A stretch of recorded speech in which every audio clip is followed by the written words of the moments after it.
اب تو ہر گھر میں گیس بجلی کا بل جب گرتا ہے تو ایک قسم کا بم گرتا ہے.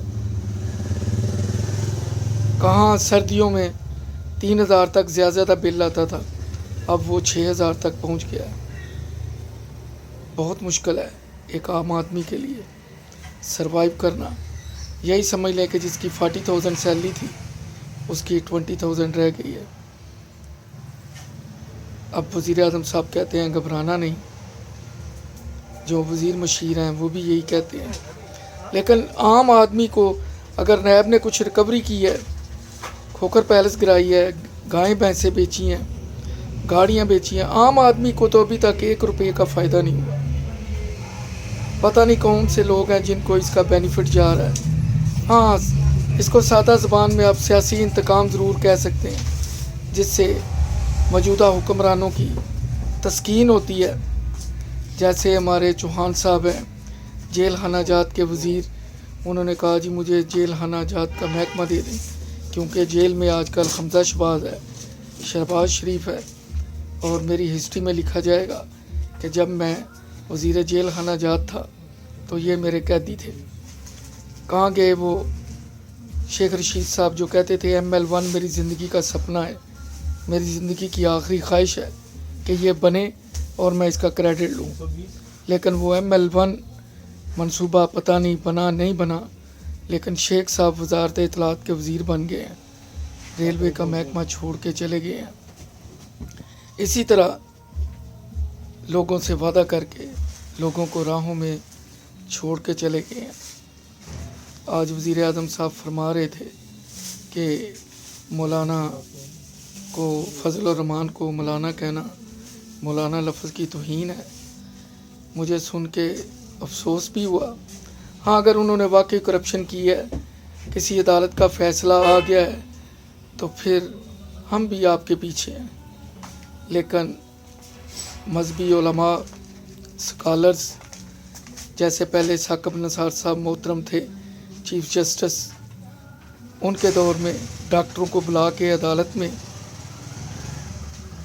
اور نیب کے دفتر میں پروفیسرز کو، اساتذہ کو ہتھ کڑیاں.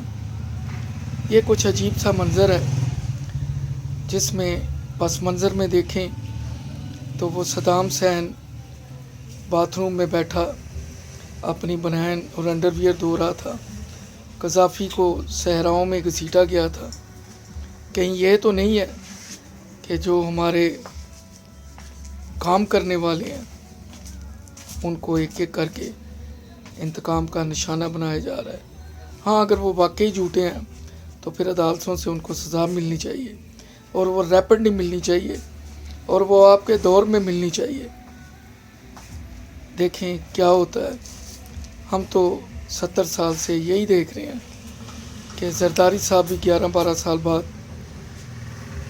قید تنہائی سے صاف ستھرے ہو کے واپس گھر آ گئے تھے، اور لگتا ہے ایسے ہی ہے کہ باقی لوگ بھی آ جائیں گے.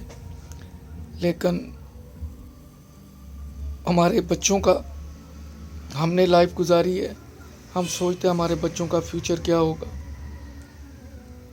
کرونا کی آڑ میں کیونکہ انہیں پتہ تھا کہ یہ روڈوں پہ آئیں گے، تو اسکولوں کالجوں کے لیے بندش کا نوٹیفیکیشن ہو گیا، پابندی لگ گئی تاکہ اپوزیشن کے سامنے جواز پیش کیا جا سکے کہ ہم نے تعلیمی ادارے بند کیے ہیں، آن لائن ہے، آپ بھی باہر نہ نکلیں. ابھی تک گورنمنٹ نے یہ فگر نہیں دی کہ ملتان میں، بہاولپور میں، کوئٹے میں، کراچی میں لوگوں کے باہر نکلنے سے کرونا کس حد تک بڑھا. جب بھی دیکھیں روڈیں بلاک ہیں، آن لائن کے لیے اسٹوڈنٹ پروٹیسٹ کر رہے ہیں، وہاں کوئی کرونا کا خطرہ نظر نہیں آ رہا. اب وہ اسٹوڈنٹ کہہ رہے ہیں آن لائن کا کوئی تک نہیں بنتا. آپ نے گھر میں پڑھا ہے، کلاسز لی ہیں، تو آپ کو کلاسوں میں بیٹھ کے پیپر دینے چاہیے. اس کا آفٹر شاک، یہ جو اسکول کالجز بند رہے ہیں ایکسٹرا 5-6 ماہ، اس کے بڑے دور رس نتائج ہوں گے جو قوم کو بھگتنے پڑیں گے. ابھی تو نہیں پتہ چل رہا، کیونکہ یہ بھی ایک شوگر کوٹڈ گولی تھی اس کے اثرات کا بعد میں پتہ چلے گا۔ اللہ تعالی ہمارے ملک کو محفوظ رکھے، ہمیں بہتر حکمران عطا کرے، بس یہی دعا ہے۔ مجھے دعاؤں میں یاد رکھیں، میرا چینل لائک کریں، سبسکرائب کریں، شکریہ۔